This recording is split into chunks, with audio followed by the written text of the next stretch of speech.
हर कोई आज पैसे के पीछे भाग रहा है, लेकिन जब भाग्य और प्रारब्ध में पैसा नहीं है और मिल भी गया, अगर गलत तरीके से या सीधे तरीके से हमने हासिल कर लिया, तो भाग्य में उसका जिसके पास जाना है वो उसी के पास जाएगा। जैसे कि बहुत सी बार पैसा बहुत होता है लेकिन साथ में बीमारियां लेके आता है। बहुत सी बार पैसा बहुत होता है लेकिन पैसे लेने के बाद कोई आगे पीछे नहीं होता, कि सब पैसे के दम पे चल रहे हैं कि आज हर किसी को पैसा चाहिए। देखा जाए तो हर कोई बुद्ध नहीं बन सकता। जिन्होंने सब कुछ, उनके पास तो बहुत था, वो तो राजकुमार थे, सब कुछ छोड़ दिया। चाहते तो क्या नहीं कर सकते थे, लेकिन उन्होंने नहीं एक्सेप्ट करा।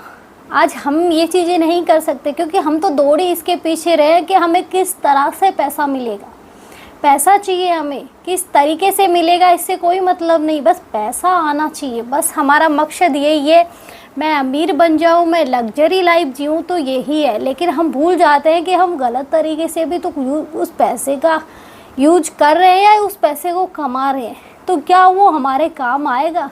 अगर सही तरीके से भी कमाया तो जब प्रारब्ध में उस टाइम जब हमें उस पैसे की सबसे ज़्यादा ज़रूरत है वो हमारे काम नहीं आया, तो किस बात के लिए तुमने वो पैसा कमाया? देखा जाए तो इस दुनिया में हम खाली हाथ आए थे और दुनिया से जाएंगे तो भी खाली हाथ ही जाएंगे। लेकिन फिर भी हम ये सोचते हैं ये भी कमा लूँ वो भी, उसके चक्कर में हम घर परिवार सब भूल जाते हैं। बस हमें उस टाइम दिख रहा होता है वो पैसा।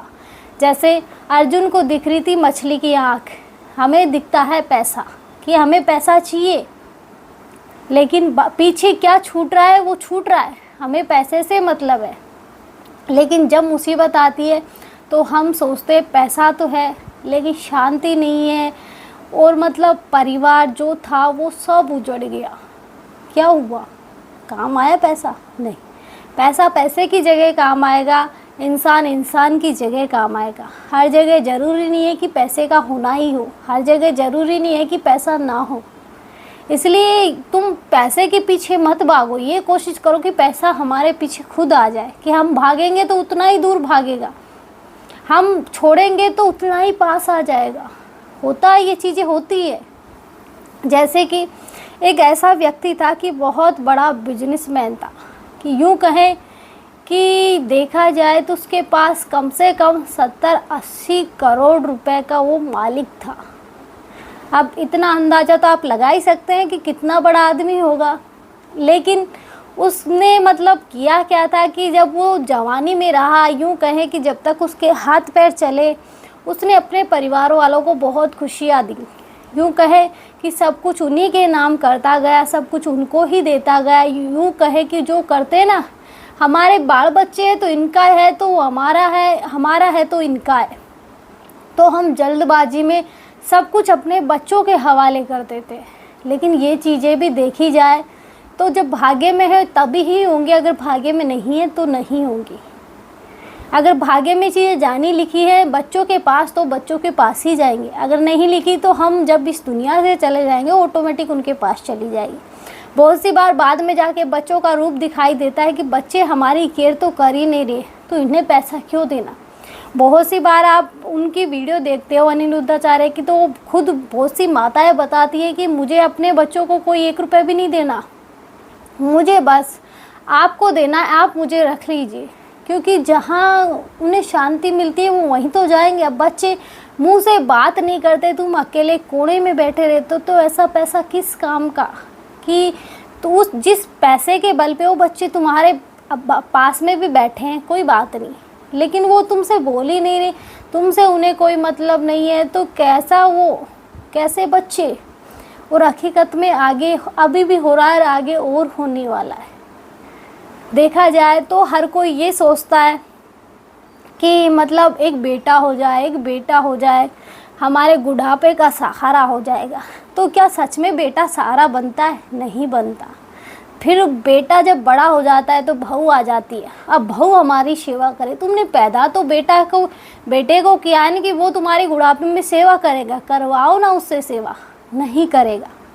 बहू से या तो वो खुद की मर्जी से कर लेगी, नहीं करेगी तो जोर जबरदस्ती करके करवा लिया जाएगा कि कर। ये यूँ कहें कि एक तरह से बेड़ियाँ डाल दी जाती है कि ये तेरी जिम्मेदारी है, तू निभा, हमारी खुद की बेटी नहीं चाहते हम कि हमारी बेटी मतलब किसी की सेवा करे, लेकिन जब दूसरे की बेटी तुम्हारी ना करे तो बहुत बुरी लगती है। अगर जो बेटी होती है उसका जो हस्बैंड यानी जमाई, अगर वो वाइफ की ना सुने तो बुरा लगता है। अगर यहीं थोड़ी सी भी बात बेटा बहू की सुन ले तो वो बुरा लगता है कि हमारा तो इसका हो गया, अब तो हमारा रहा ही नहीं है। ऐसा ही होता है, ये ज़िंदगी है, इसमें हम किसी को संतुष्ट नहीं कर सकते। यूँ कहें कि आज हम किसी को खुश करने में लगे हैं कि इनके लिए हम करेंगे, इनकी सेवा करेंगे तो ये हमारे हैं, सेवा करेंगे तो इन्हें भी थोड़ी सहायता मिलेगी, थोड़ी मदद मिलेगी। लेकिन तुमने देखा है वो सच में सेवा के लायक है? वो तुम्हारी बुराई कर रहे होते हैं तो कैसी सेवा? किसने बोला कि बहू की जिम्मेदारी है कि सास ससुर की सेवा करो? कहाँ लिखा हुआ है? किसने बोल दिया? बेटे की जिम्मेदारी कहो ना बेटे से निभाए। एक बार मान लो आपके बूढ़े माता पिता हैं, उन्होंने गलती से कपड़े ख़राब कर दिए तो क्या बेटा साफ कर देगा? नहीं करेगा। आज तक अभी सुना है बहुत कम ऐसे बेटे होंगे जिनकी शादी नहीं, उनकी मजबूरी होती है। लेकिन जिनकी शादी हो चुकी होती है वो ख़राब कपड़े वो बहू धो रही होती है। यही रियल ज़िंदगी है कि बहू एक बार शादी करके आ जाए फिर तो उसमें ऐसी जकड़ लगा देंगे हम कि तू ये करेगी, नहीं करेगी, लड़ाई सुनेगी। बहुत सी बार पिटाई भी होती है, बहुत सी बार निकाल दिया जाता है घर से, निकल हमारे घर से। तो कभी सास को क्यों नहीं निकाला? होता ही ये कि सास ही तो जोर कर रही है कि निकाल निकाल निकाल, यही होता है। तो मैं वो वाली कहानी कंप्लीट करती हूँ। कहानी नहीं है, रियल है। तो हुआ क्या कि 70-80 करोड़ का मालिक सब कुछ अपने औलादों के नाम करता गया, लेकिन वो धीरे धीरे विदेशों में सेटल होते गए। उन्हें भी अच्छे हैं, बच्चे हैं, अपनी लाइफ एंजॉय करेंगे। बाद में हुआ क्या कि जब अंत समय आया, यूँ कहें कि जब उनका स्वर्गवास हुआ तो उनके पास एक संतान तक नहीं आई, या यूँ कहें कि उनके पास कुछ नहीं था। उनका अंतिम संस्कार कौन करेगा? ये भी लोगों के बीच में एक दिक्कत आ गई कि कौन करे। सब कुछ बच्चे, बेटे, बहू जो भी है वो सब विदेश में सेटल हो गए। 70-80 करोड़ का मालिक, और उसका अंतिम संस्कार किस तरह से हुआ? अड़ोस पड़ोस में चंदा मांग के। क्या कहोगे? पैसा आया काम में? नहीं आया।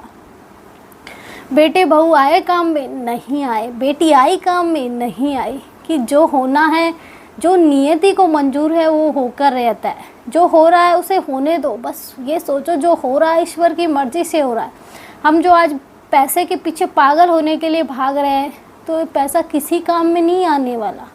कि जब आपके पास कुछ नहीं होगा, आप खुशी खुशी अपने बच्चों के नाम कर दोगे तो वही बच्चे आपको घर से बाहर धक्के मार के निकाल देंगे। ये रियल है। ये आज हर किसी की लाइफ में देखोगे तो ये सब चल रहा है। बस सब कुछ ये पैसा, भूल जाते हैं कि हम क्या कर रहे हैं। इसलिए बस ये सोचो कि मुझे अपनी लाइफ खुशी से जीनी है। भाड़ में जाओ तुम, भाड़ में जाए ये, मुझे किसी से मतलब नहीं। अपनी लाइफ एंजॉय करो। कि जो कौन बहुत से बोलते हैं पूजा पाठ करो, तो मन नहीं कर रहा तो कैसे करे? मन करे तो करो, नहीं करा तो नहीं करो। भगवान तुम पे कोई प्रेशर नहीं डाल रहा। ये हमारा मन है ना, ये सब कुछ क्रिएट करता है। इसलिए मन को अपने अधीन बनाओ, आप मन के अधीन मत बनो। कि बाकी जो होगा ईश्वर की स्वीकार करना सीखो उसे। आज के लिए इतना ही। जय श्री राम। मिलते हैं नेक्स्ट वीडियो में नए टॉपिक के साथ।